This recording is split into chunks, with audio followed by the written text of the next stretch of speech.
दूसरा प्रकार होता है प्रेजेंट कॉन्टिन्यूअस टेंस। इसे हिंदी में अपूर्ण वर्तमान काल कहा जाता है। अपूर्ण वर्तमान काल। अब अपूर्ण वर्तमान काल की पहचान कैसे होती है, तो सबसे पहले हम इसकी पहचान समझ लेते हैं। पहचान है वाक्य के अंत में रहा है, रही है, रहे हैं, रहा हूं।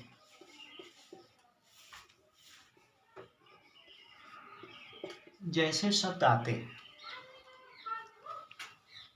पहचान के बाद इसकी मुख्य क्रिया। मुख्य क्रिया को इंग्लिश में मेन वर्ब कहते हैं, MV के इस नाम से जानते हैं। इसमें मेन वर्ब की फर्स्ट फॉर्म में ING जोड़ देते हैं। फिर उसके बाद आता है सहायक क्रिया। सहायक क्रिया जिसे हम HB यानी हेल्पिंग वर्ब के नाम से जानते हैं। इसमें सहायक क्रिया इज, एम, आर का प्रयोग किया जाता है। तो अब इज का प्रयोग किसके साथ होता है, कौन कौन से कर्ता के साथ होता है? जैसे इज का प्रयोग ही, शी, इट या सिंगुलर नाउन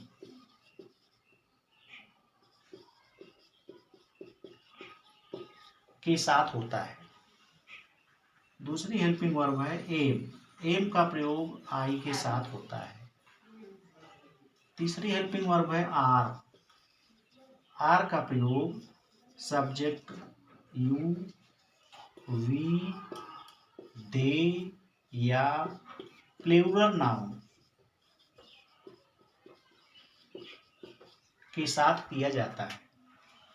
सहायक क्रिया के बाद इसका सूत्र होता है, यानी फार्मूला, जिसके आधार पर हम वाक्य की रचना करते हैं, वाक्य का कंस्ट्रक्शन करते हैं। Subject plus is, am, are plus main verb की फर्स्ट फॉर्म में ING plus object plus clause का प्रयोग करते हैं। ये हमारा है फार्मूला। इसी फार्मूले के आधार पर हम प्रेजेंट कॉन्टिन्यूअस टेंस की रचना करते हैं, कंस्ट्रक्शन करते हैं। अब इसे बेहतर ढंग से समझने के लिए सेंटेंस के अनुसार, जैसे सिंपल सेंटेंस। सिंपल सेंटेंस कैसे बनाते हैं? सिंपल सेंटेंस एग्जाम्पल, हम सब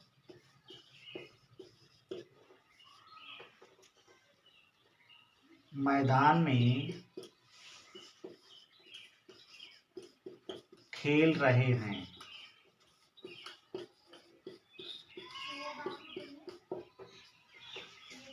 अब वाक्य के अंत में देखो, इसमें पहचान दी गई है रहे हैं। इस तरह से कोई भी वाक्य आता है तो उसके अंत में अगर रहा है, रही है, रहे हैं आता है तो वह प्रेजेंट कॉन्टिन्यूअस टेंस होता है। हम सब मैदान में खेल रहे हैं। अब इसका इंग्लिश में ट्रांसलेशन कैसे करते हैं, यानी कन्वर्ट कैसे करते हैं? तो सबसे पहले हम सब्जेक्ट लिखते हैं। इस वाक्य में सब्जेक्ट क्या है? हम सब। हम सब को अंग्रेजी में क्या कहते हैं? वी। वी का प्रयोग सब्जेक्ट के रूप में करते हैं। फिर उसके बाद हेल्पिंग वर्ब। हेल्पिंग वर्ब में इज, एम, आर में से कौन सी हेल्पिंग वर्ब लगाते हैं? Are, be, are. फिर उसके बाद मेन वर्ब क्या है? खेलना। फर्स्ट फॉर्म होता है प्ले, तो यहाँ लिखते हैं प्ले। अब इसमें ING जोड़ना है। मेन वर्ब की फर्स्ट फॉर्म में ING जोड़ते हैं तो हो जाता है प्लेइंग। वी आर प्लेइंग, उसके बाद फिर ऑब्जेक्ट इसमें नहीं है, फिर उसके बाद नहीं है तो आगे क्या है, क्लास। क्लास क्या है, मैदान में, तो we are playing in the field या in the on the ground. अगर हमें फील्ड लिखना है तो इन द फील्ड लिखेंगे। तो इस तरह से हो गया सिंपल सेंटेंस। अब दूसरा इसका उदाहरण देखते हैं।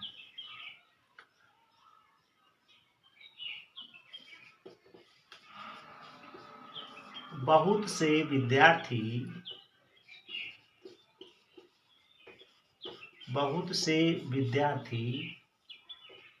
अपना पाठ याद कर रहे हैं।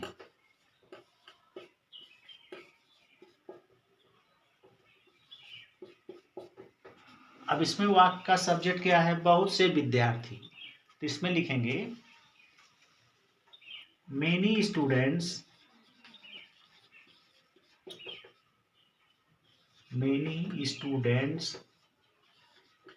आर। अब यहाँ मेनी स्टूडेंट जो है वह प्लूरल नाउन है, बहुवचन का सब्जेक्ट है। तो मेनी स्टूडेंट्स इसके साथ हेल्पिंग वर्ब लगाते हैं आर, तो मेनी स्टूडेंट्स आर। फिर उसके बाद मेन वर्ब की फर्स्ट फॉर्म लिखेंगे। तो मेन वर्ब की फर्स्ट फॉर्म क्या है, याद करना। याद करना को लिखते हैं रिमेंबर। अब इसमें ING जोड़ देंगे, रिमेंबरिंग। अपना पाठ यहां लिखते हैं देयर, THEIR, देयर लेसन। अंत में फुल स्टॉप लगाएंगे। तो many students are remembering their lesson. इस तरह से ये हो गया सिंपल सेंटेंस। अब दूसरा सेंटेंस आता है निगेटिव सेंटेंस।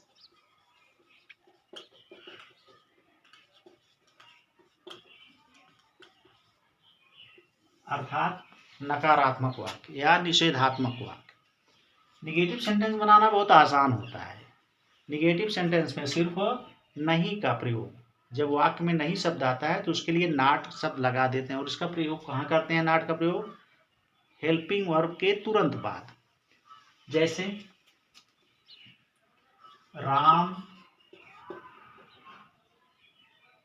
स्कूल में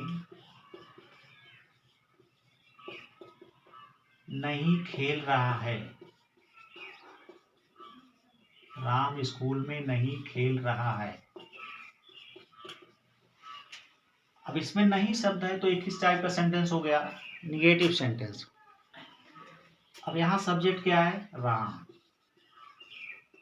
इज, इसके बाद हेल्पिंग वर्ब नॉट, इज का प्रयोग करके नॉट का प्रयोग करते हैं। Ram is not playing in the school. यह हो गया निगेटिव सेंटेंस। तो इसमें नॉट का प्रयोग जो होता है हेल्पिंग वर्ब के तुरंत बाद प्रयोग किया जाता है। इस तरह से जो भी निगेटिव सेंटेंस बनाते हैं उसमें हमेशा ध्यान देने की बात है कि हेल्पिंग वर्ब के तुरंत बाद नॉट का प्रयोग करके उसे हम प्रेजेंट कंटिन्यूअस टेंस में कन्वर्ट कर देते हैं। ये हो गया निगेटिव सेंटेंस। अब निगेटिव सेंटेंस के बाद अगला सेंटेंस है इंट्रोगेटिव सेंटेंस।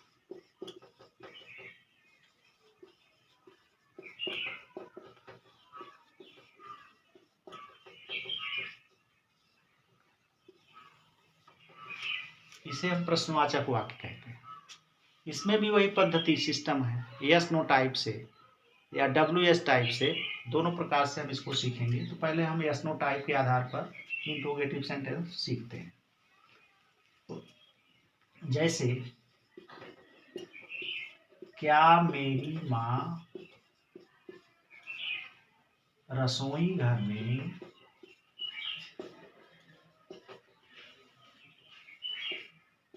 खाना बना रही है।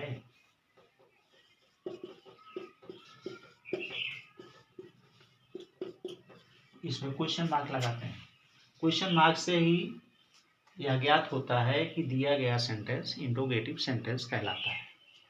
अब इस वाक्य में क्या शब्द का प्रयोग पहले किया गया है, इसलिए यह यस नो टाइप सेंटेंस हुआ। अब इसका इंग्लिश ट्रांसलेशन किस तरह करेंगे, तो सब्जेक्ट इसमें देखेंगे क्या है, मेरी माँ, माई मदर, यानी ये थर्ड पर्सन के रूप में प्रयोग किया जाता है, इसके साथ हमेशा इज का प्रयोग करते हैं। इज हेल्पिंग वर्ब, इज का प्रयोग सबसे पहले करेंगे, इज, उसके बाद फिर सब्जेक्ट लिखते हैं माई मदर, फिर उसके बाद मेन वर्ब की फर्स्ट फॉर्म क्या है, खाना बनाना अर्थात खाना पकाना, इसको हिंदी में कहते हैं, पकाना को अंग्रेजी में कहते हैं कुक, इसमें आई एन जोड़ देंगे, cooking, is my mother cooking food, object इसमें क्या है, फूड। उसके बाद फिर क्लाज आता है, क्लाज क्या है, रसोई घर में, इसके लिए इंग्लिश में लिखते हैं इन द किचन। इस तरह से क्वेश्चन मार्क लगा करके वाक्य बना देते हैं। तो is my mother cooking food in the kitchen, yes no type का क्वेश्चन हो गया। अब इसके बाद डब्ल्यू एस टाइप क्वेश्चन में क्या करते हैं कि जब वाक्य के बीच में कोई भी इंट्रोगेटिव वर्ड होता है तो उसे हम उसका इंग्लिश वर्ड सबसे पहले लिखते हैं, जैसे हमारे पिताजी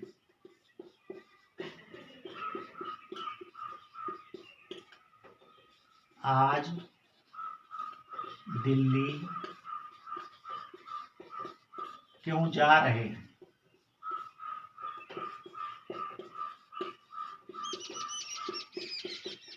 क्वेश्चन मार्क। अब यहाँ ध्यान देंगे कि वाक्य के अंत में रहे हैं आया है, इसलिए पहचान दी गई है। दूसरी बात, इंट्रोगेटिव सेंटेंस की पहचान यहाँ करने के लिए क्यों शब्द आया है। अब क्यों के लिए इंग्लिश वर्ड होता है वाई, वाई का प्रयोग हम सबसे पहले करेंगे, तो यहाँ लिखेंगे वाई, और सब्जेक्ट क्या है, हमारे पिताजी, why is, why is, sorry, why are our father, फिर उसके बाद मेन वर्ब क्या है, जाना, गोइंग टू दिल्ली, उसके बाद फिर क्लाज है आज, इसके लिए अंग्रेजी लिखते हैं टूडे।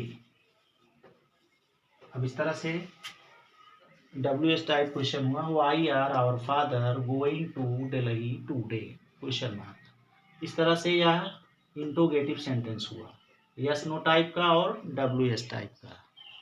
इस तरह से ये present continuous tense simple sentence के आधार पर, नेगेटिव सेंटेंस के आधार पर और इंट्रोगेटिव सेंटेंस के आधार पर सीखते हैं। परफेक्ट, प्रेजेंट परफेक्ट टेंस, इसे हिंदी में कहते हैं पूर्ण वर्तमान काल, पूर्ण वर्तमान काल, जिसका अर्थ होता है इसमें काम हो चुका होता है। तो सबसे पहले इसकी पहचान वाक्य के अंत में इस प्रकार करते हैं, तो यहाँ हम इसकी पहचान लिख देते हैं, चुका है, चुकी है, चुके हैं,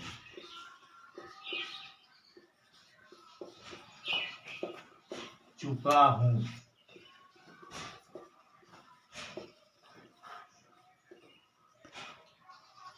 ये है इस टेंस की पहचान। अब इस टेंस की पहचान के बाद इसमें सहायक क्रिया का भी प्रयोग किया जाता है, सहायक क्रिया, जिसको हम कहते हैं हेल्पिंग वर्ब, यानी HB। इसमें दो सहायक क्रिया होती है, इसमें हैज और हैड का प्रयोग किया जाता है।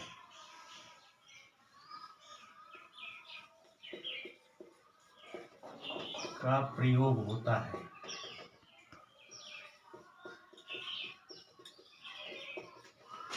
सहायक क्रिया के बाद इसमें मुख्य क्रिया भी प्रयोग की जाती है। यहाँ लिखेंगे मुख्य क्रिया, जिसको हम कहते हैं मेन वर्ब।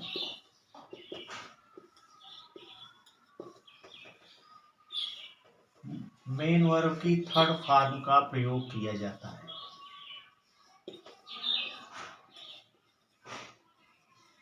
का प्रयोग होता है।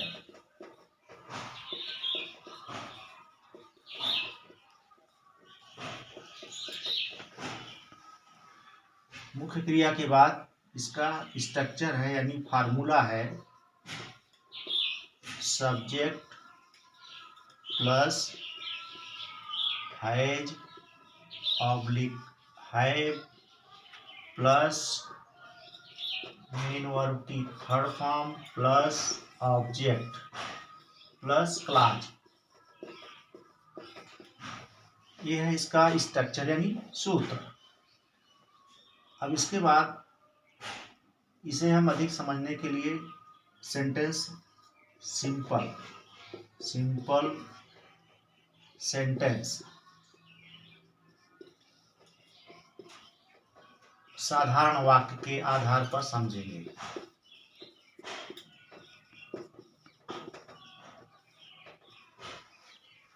अब यहाँ एग्जाम्पल हम साथ सिंपल सेंटेंस का दे रहे हैं। एग्जाम्पल जैसे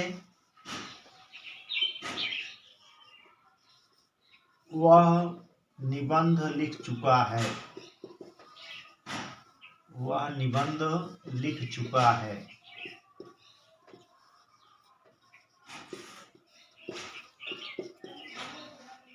अब इस टेंस की पहचान करने के लिए सबसे अंत में हम ध्यान देते हैं, यहाँ आया है चुका है, ये पहचान है। इस तरह से यह प्रेजेंट परफेक्ट टेंस हुआ। अब इसको हम अंग्रेजी में कैसे कन्वर्ट करेंगे, इसका ट्रांसलेशन कैसे करेंगे, तो सबसे पहले इसमें देखते हैं सब्जेक्ट क्या है, वह, यानी ये पुल्लिंग का सब्जेक्ट है। तो वह के लिए इंग्लिश में लिखते हैं ही के साथ हैज का प्रयोग किया जाता है।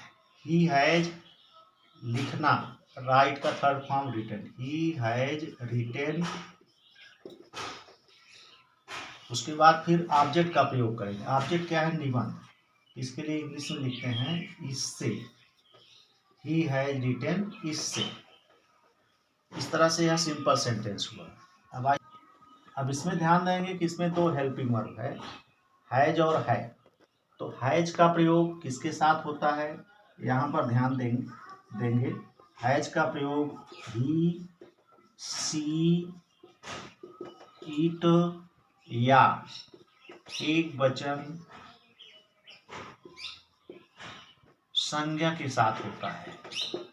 एक वचन संज्ञा का मतलब कोई नाम, चाहे वह स्त्रीलिंग का हो या पुल्लिंग का हो।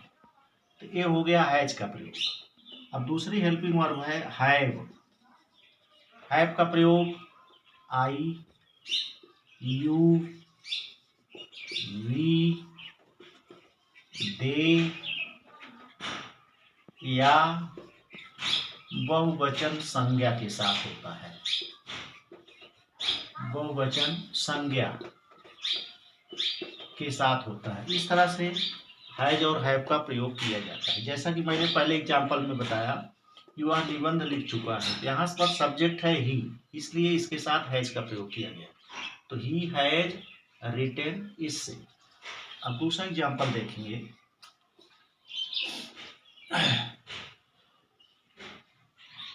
वे सब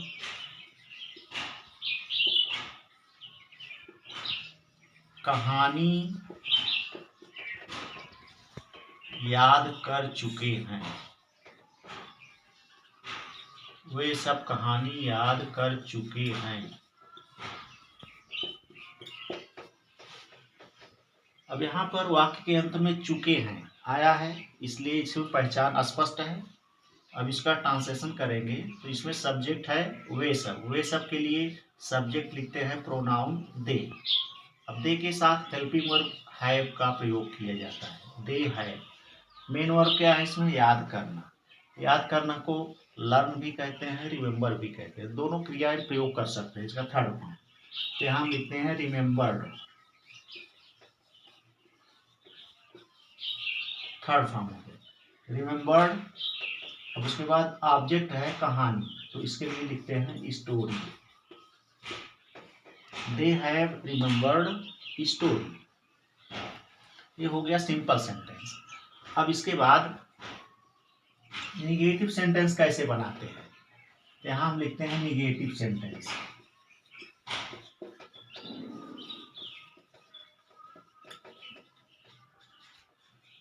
अर्थात नकारात्मक वाक्य। इसमें नॉट का प्रयोग होता है। नॉट का प्रयोग हेल्पिंग वर्ब पे बात करते हैं, तो इसका स्ट्रक्चर है subject plus has, have plus not plus main verb की थर्ड फॉर्म, एमडी की third form plus object plus clause. ये बहुत आसान होता है क्योंकि इसमें नॉट का प्रयोग ही करना है, तो इसमें दो हेल्पिंग वर्ब हो गई, हैज और हैव। इसके तुरंत बाद नॉट का प्रयोग करते हैं। जैसे यहाँ एग्जाम्पल,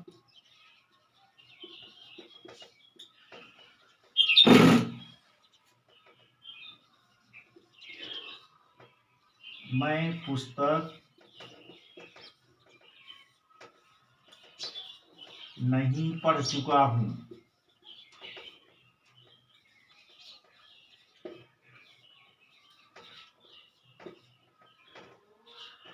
अब इस वाक्य में नॉट का, नहीं का प्रयोग हुआ है, तो नहीं के लिए नॉट का प्रयोग करेंगे। तो इसमें सब्जेक्ट क्या है, मैं के लिए लिखेंगे आई, इसके साथ हेल्पिंग वर्ब हैव का प्रयोग करते हैं, आई हैव, फिर उसके बाद तुरंत नॉट का प्रयोग कर देते हैं।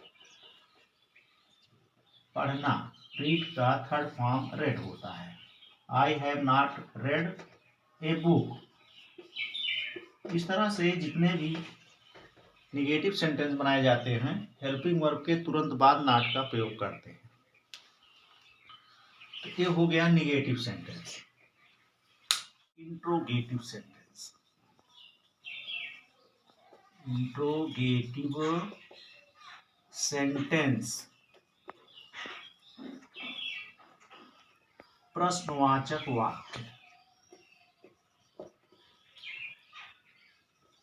प्रश्नवाचक वाक्य। तो प्रश्नवाचक वाक्य दो प्रकार से होता है, यस नो टाइप क्वेश्चन और डब्ल्यू-एस टाइप क्वेश्चन। तो सबसे पहले हम आपको बताएंगे yes no type question. Yes no type question का स्ट्रक्चर होता है, सबसे पहले हेल्पिंग वर्ब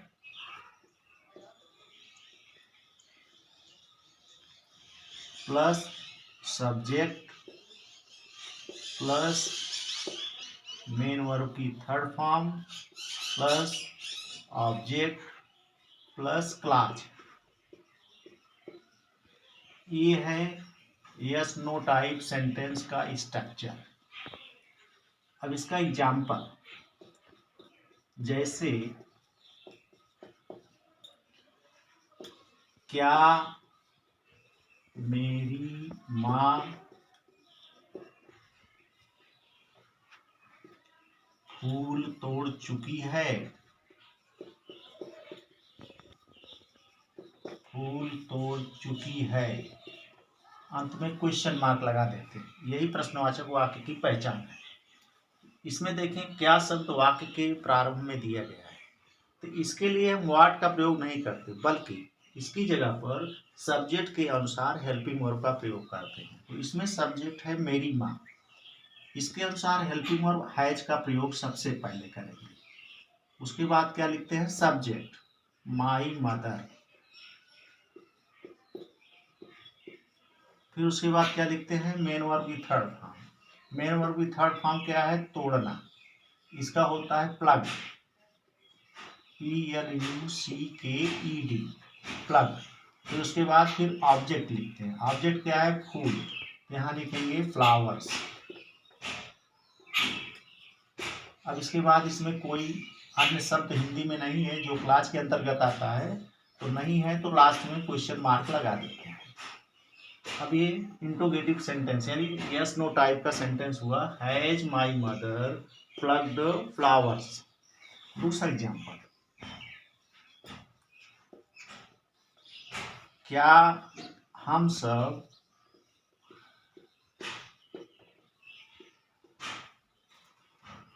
बिस्तर पर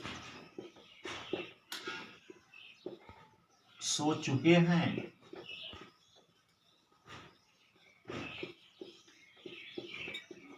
क्वेश्चन मार्क। अब इसमें सब्जेक्ट है हम सब, हम सब के लिए प्रयोग करते हैं वी, जिसके अनुसार हेल्पिंग वर्ब का प्रयोग होता है हैव। यहाँ लिखेंगे हैव वी सोना, स्लीप इसका थर्ड फॉर्म होता है स्लेप्ट। यहाँ लिखेंगे third form slept. Have we slept, उसके बाद है बिस्तर पर ऑन द बेड, और लास्ट में क्वेश्चन मार्क। इस तरह से ये दोनों sentence yes no type sentence हैं।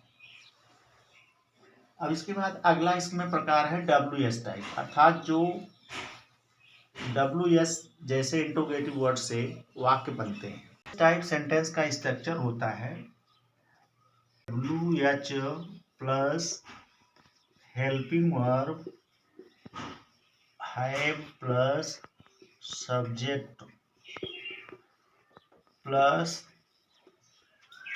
मेन वर्ब की third form plus object plus clause और लास्ट में क्वेश्चन मार्क। ये है डब्ल्यू एस टाइप सेंटेंस का स्ट्रक्चर। इसके अनुसार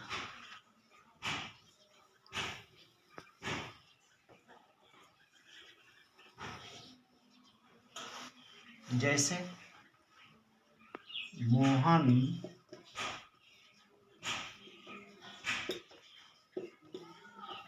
क्यों फूल तोड़ चुका है? मोहन क्यों फूल तोड़ चुका है?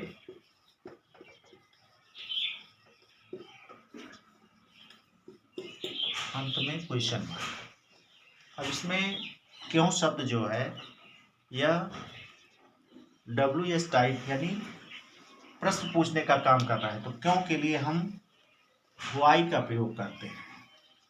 तो इसमें डब्ल्यू एस क्या हो गया, वाई। इसके बाद हेल्पिंग वर्ब क्या लिखते हैं, मोहन सब्जेक्ट है तो इसके अनुसार हेल्पिंग वर्ब होती है हैज, वाई हैज। फिर उसके बाद सब्जेक्ट लिखेंगे मोहन, फिर उसके बाद सब्जेक्ट के बाद मेन वर्ब की थर्ड फॉर्म लिखेंगे। मेन वर्ब क्या है, तोड़ना, इसका थर्ड फॉर्म होता है प्लग्ड। फिर उसके बाद ऑब्जेक्ट आता है फ्लावर्स, फूल। अंत में फिर क्वेश्चन मार्क लगाते हैं। तो वाई हैज मोहन प्लग्ड